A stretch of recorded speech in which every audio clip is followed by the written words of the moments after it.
So, let's talk about what's going on. The word 67 become dictionary.com's word of the year. And now, let's talk about kaya naman, aura farming.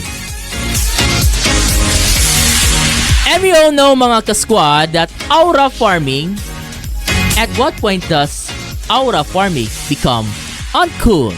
Grabe na tayo maka-uncool naman talaga. Hindi tayo uncool ha, uncool. Pero kayo maka-uncool na tayo so mga ka-squad. Okay. And we are talking about uncool.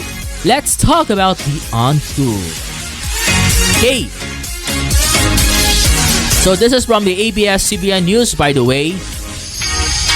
You may or may not felt this article's aura for several scrolls away. Nakita yung mga aura dito.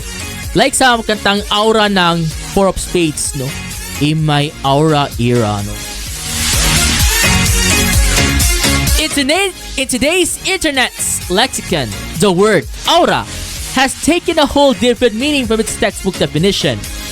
No longer about spiritual energy.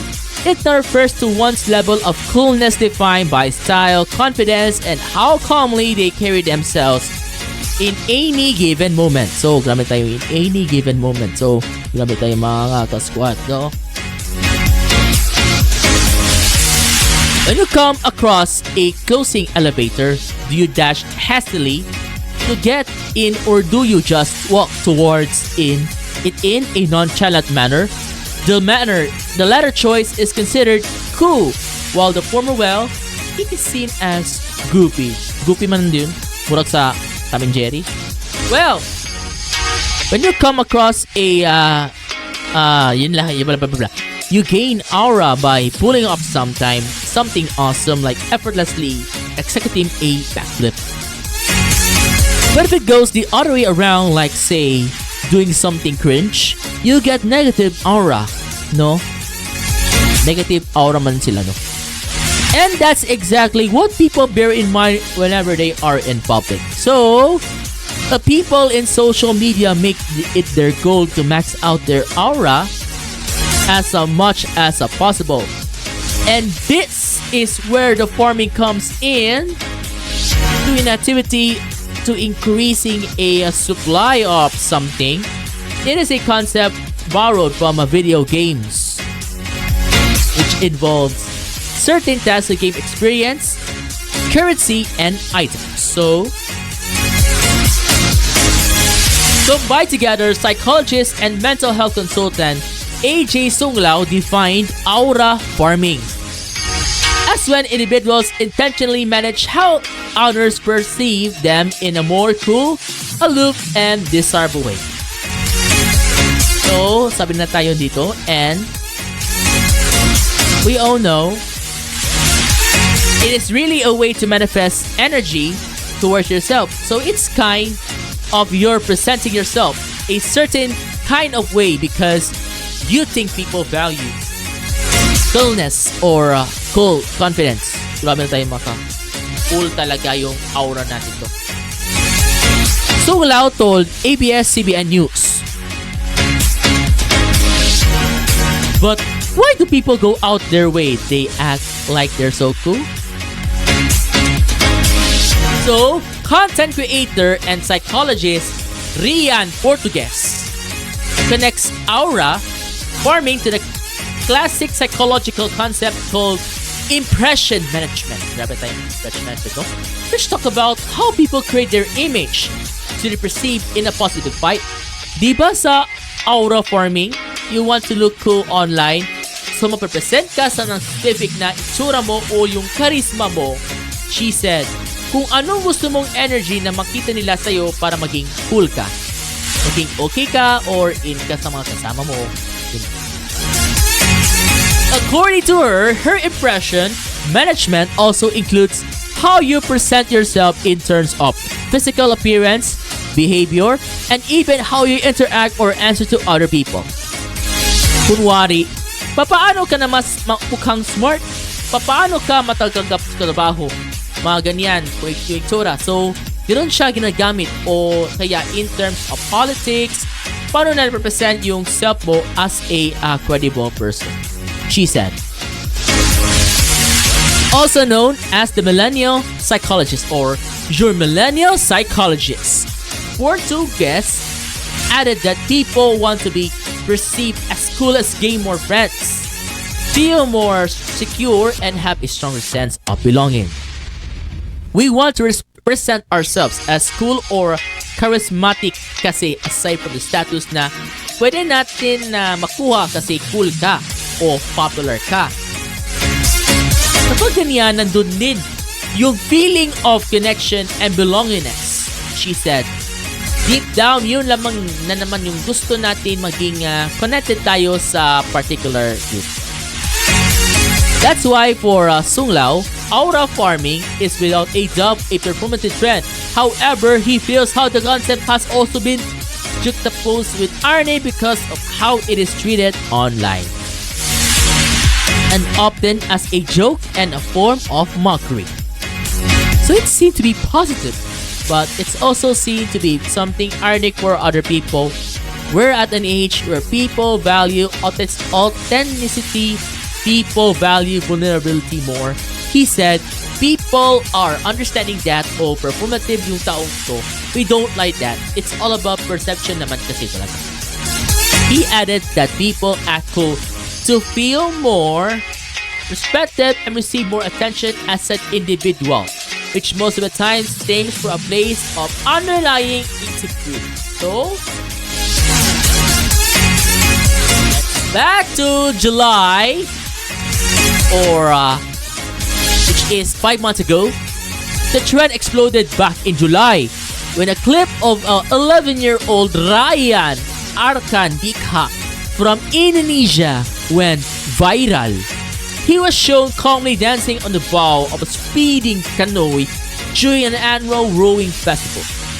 With his shades, composed demeanor, and swaggy rhythm backed by Melly Mike's hit single, Young, Black and Rich, he became the poster boy of what aura farming is all about. Social media users and content creators alike jumped in on the craze and made their own versions. It even made resounding waves in the sports world where football players and Formula 1 drivers performed the Indonesian boys move as a celebratory dance, which in return racked up millions of views altogether. Also, during the performance of Barongkot National High School, yung performance niya, ang ganun. Grabe, no? Portuguese pointed out that what is considered aura really depends on generation, like for Filipino millennials. And she observed, it's all about collecting post-normal nominal titles after your name. Halimbawa, sa mga millennials, parang uncommon yung mga post-nominals. Yung mga titles sa dulo, paramihan naman nakuha, she said. Parang, I'm ganito, slash, ganito, slash, ganito. Yung maraming ganyan. Sung Lao agreed that the concept isn't new, as aura farming is simply the latest version of an old performative cycle, one that has been amplified by social media. Not just new, even pre-internet, there have been likes of James Dean.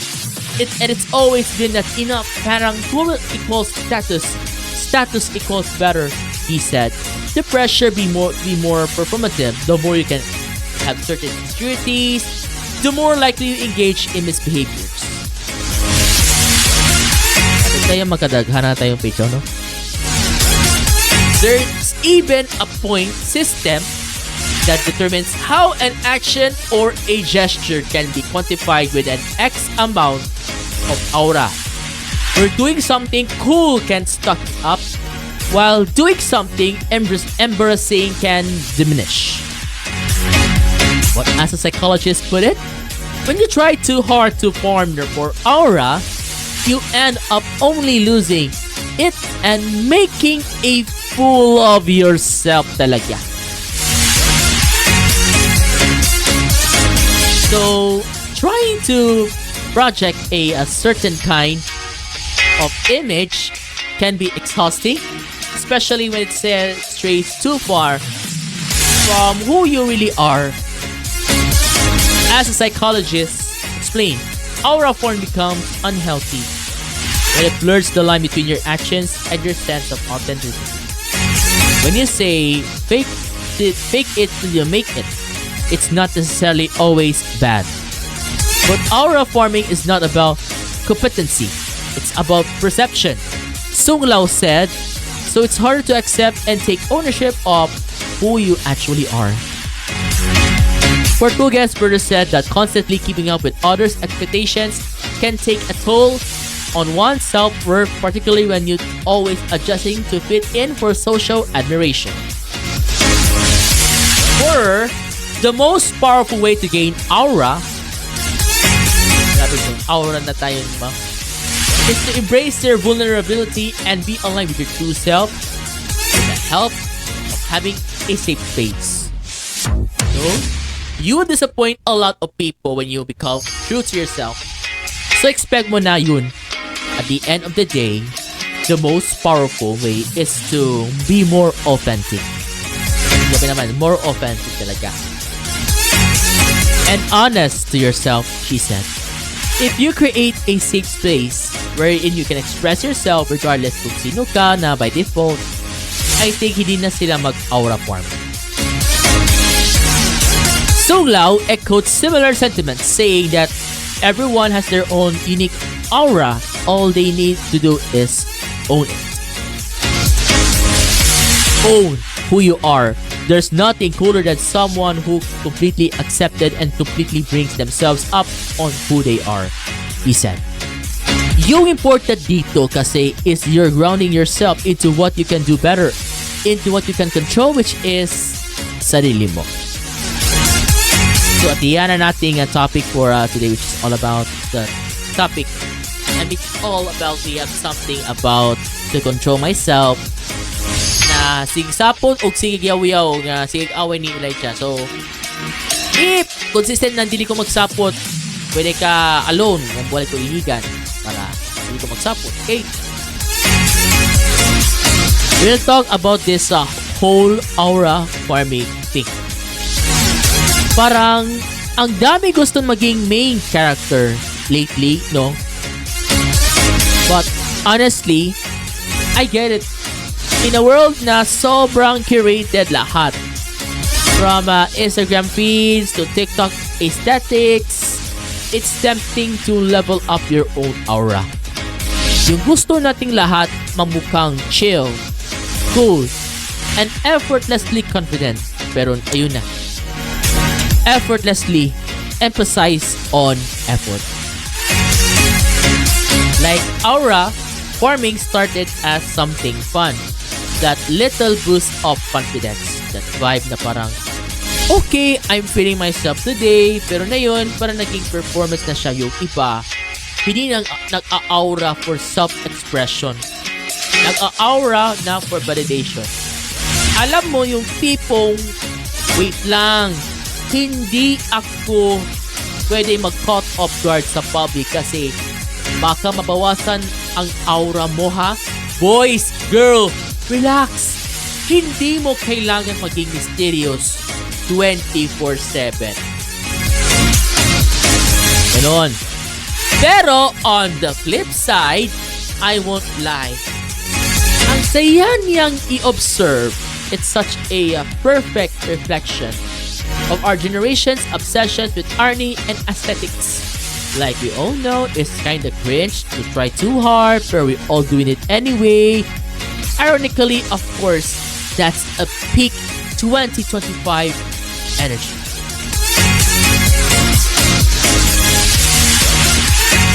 Ganun, at the end of the day, I think aura forming becomes uncool kapag hindi na siya authentic.